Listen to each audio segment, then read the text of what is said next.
Happy New Year po mga ka-asenso. I-update ko lang po sa inyo ang aming baboy na ito nanganak po ng kanyang first parity. Ito po ang kauna-unahan naming pag-alaga ng inahin at ang kagandahan po nito ngayong January 1 ay nanganak po ito. Para po sa mga newbie, ibahagi ko po sa inyo ang gamot na aming pinrepare dito during manganak po ang aming alagang baboy na ito, paano namin ginamit yung Primoxil at tuwing kailan po kami nagbibigay ng Vitamin Pro. Agrinegosyo, Agri-Asinso. This video is presented by Battlecock Livestock Products. Subok na at mabisa ang produkto dahil ang sangkap laging may dagdag sa presyong abot kaya.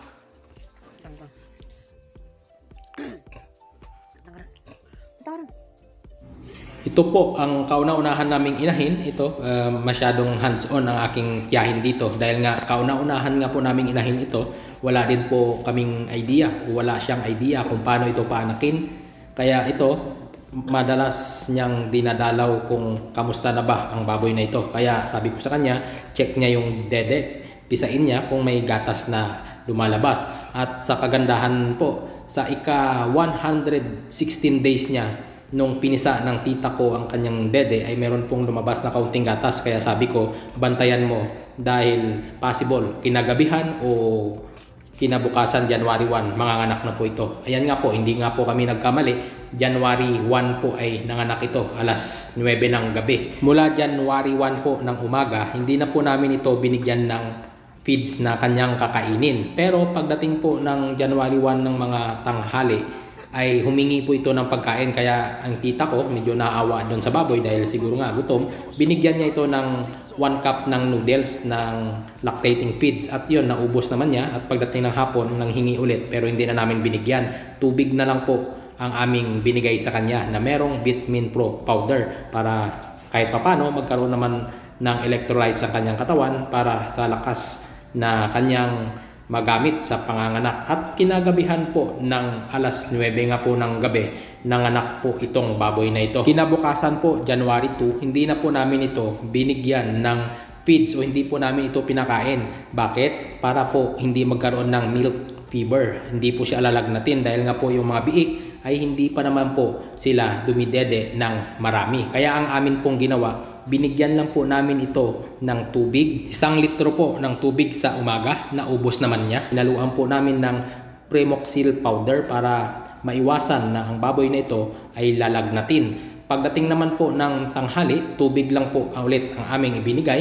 At pagdating po ng hapon, tubig lang din po ulit na meron pong Primoxil powder. Tanong, ilang beses ba magbibigay ng Primoxil powder para maiwasan na hindi po lagnatin ang ating inahin na bagong panganak? Sa aming practice po at natutunan ko po sa mga kaibigan ko, sa mga seminar na aking naatenan, dapat po magbigay po tayo ng water-soluble na mga antibiotics ay 3 araw na sunod. So kami po, magbibigay po kami ng 6 na sachet ng Primoxil powder. Ang isang sachet po noon is 5 grams.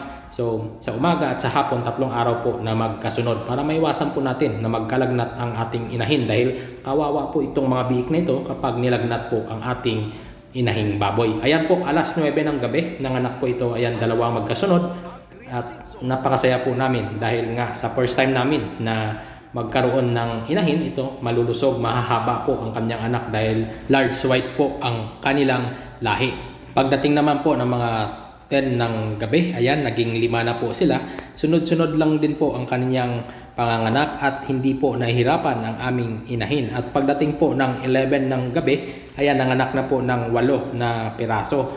Pero hinantay pa rin po namin dahil nga po hindi pa lumabas yung inunlan o yung bahay bata kung tawagin. Kaya hinintay pa rin namin, baka sakaling may lalabas pa na mga biik. Pero pagdating po ng mga 1 AM, mga January 2, ay lumabas na rin ang kanyang bahay bata at wala na pong biik na lumabas. Kaya ito po, healthy po lahat, ligtas na nanganak ang aming inahin. 8 piraso po ang biik na kanyang pinanganak at malulusog po lahat. Maraming salamat po sa lahat ng nag-message doon sa unang upload ko na ang mga kahula ng anak ng aming baboy ay bibigyan ko po yung 5 ng tigwa 100 na GCash. Pero chinek ko po ngayon, wala pong nakasagot ng tama dahil nga po yung ibang sumagot na 8 huli na po, nakapag-type na po ako ng comment na nanganak na po ang aming alagang baboy ng 8 na peraso.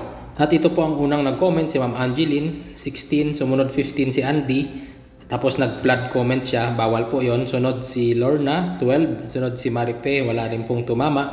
Sunod si Joriel, 15. Tapos ito si Sir Benzil, 11 sa kanya. Sa kay Sir BN Bartulay ay 10, sayang. Tapos nag-comment na po ako na nanganak na po ang aming alagang baboy bago nakapag-comment si Sir Bernard na 8 piglets daw po ang anak. Sayang po, hindi po umabot, sir. Better luck next time po na paanak ng aming alagang baboy. Meron po sanang dalawa na nakasagot ng tama, pero kanina lang po yan, nanganak na po ang aming alagang baboy. Pero maraming salamat po sa inyong pag-participant dito sa aking palaro. Hoping po na sa next na pahula o palaro po ay makahula po kayo.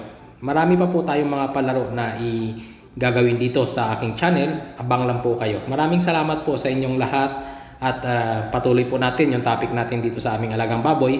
Mula po nung napasampahan itong aming alagang baboy po ay wala po kaming in-inject na kahit anong gamot po dito. Ang aming binigay lang po ay Vitamin Pro Water Soluble Powder. Ang pagbibigay po namin 3 times a week po mula po noong magbuntis ang aming alagang baboy. Tinigil lang po namin ang pagbibigay ng Vitamin Pro sa ika 105 days ng aming alagang baboy kasi baka mahirapan nga manganak ang aming alagang baboy kung masyadong mataba ito. At magbibigay po kami ulit ng Vitamin Pro dito sa ika 6 days mula manganak ang aming alagang baboy na ito. At ang dami ng Vitamin Pro o yung sukat ng aming ibinibigay sa aming alagang inahin, ang 5 grams or 1 teaspoon sa 1.5 na tubig. Ayan po ang aming pagbibigay rito. 3 times a week po kami nagbibigay. Pero ngayon dahil may anak na po ito, baka gagawin po namin ay 5 times a week po kami magbibigay ng Vitamin Pro. Dahil wala naman po kaming ibang vitamins na ibinibigay rito sa aming alagang inahin. Pero dito po sa mga biik, mag-i-inject po kami ng iron at B-complex kahit na meron pong B-complex ang Vitamin Pro dahil hindi pa naman po iinom yung mga yan. At i-update ko po sa inyo